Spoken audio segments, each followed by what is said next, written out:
আসসালামু আলাইকুম। স্মৃতি সোমা রান্নাঘরে আপনাদের সবাইকে স্বাগতম।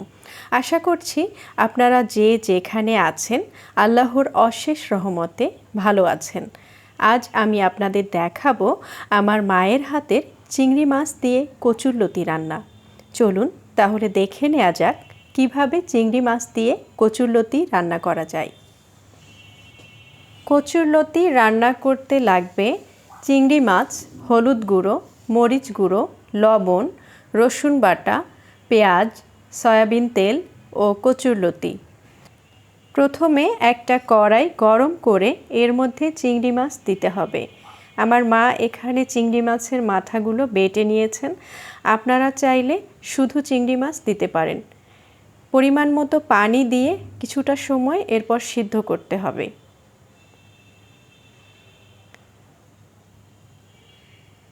সাথে দিয়ে দিতে হবে 1 চামচ পরিমাণ লবণ।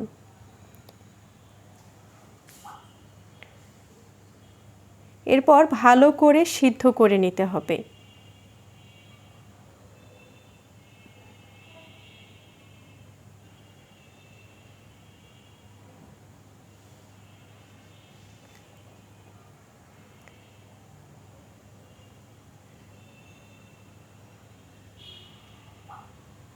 সিদ্ধ হয়ে গিয়েছে। এখন পরিমাণ মতো তেল দিয়ে চিংড়ি মাছ কিছুক্ষণ ভাজতে হবে।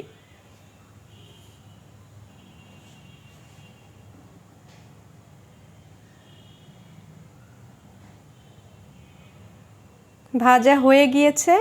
এখন পরিমাণ মতো পানি দিতে হবে। সাথে দিতে হবে রসুন বাটা, হলুদ গুঁড়ো, লবণ,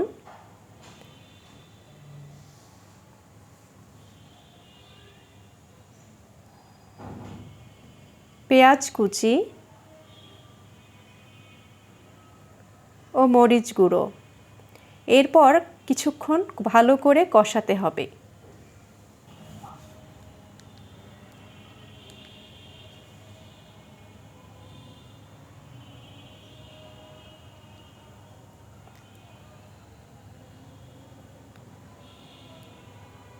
কষানো প্রায় হয়ে গিয়েছে। এখন আবারও পরিমাণ মতো পানি দিয়ে কিছুক্ষণ ফুটাতে হবে।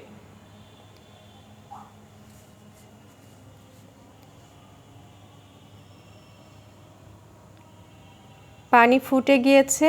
এখন এর মধ্যে কচুর লতিগুলো দিয়ে দিতে হবে।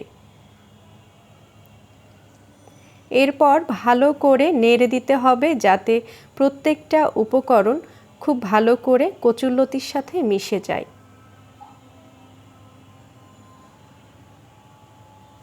কচুর লতি ভালো করে সিদ্ধ করার জন্য একটা ঢাকনা দিয়ে কিছুক্ষণ ঢেকে রাখতে হবে। সিদ্ধ প্রায় হয়ে গিয়েছে।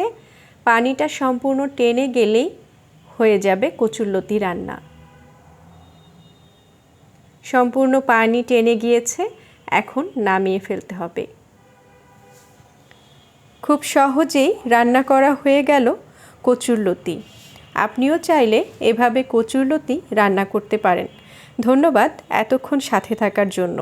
আমার মায়ের হাতের কচুর লতি রান্না যদি আপনাদের ভালো লেগে থাকে তাহলে অবশ্যই লাইক দিবেন এবং আমাদের চ্যানেলটি সাবস্ক্রাইব করে পাশে থাকা বেল আইকনটি প্রেস করে রাখবেন। আবারও পরবর্তী ভিডিও নিয়ে হাজির হব। ততক্ষণ সবাই ভালো থাকবেন, সুস্থ থাকবেন। আল্লাহ হাফেজ।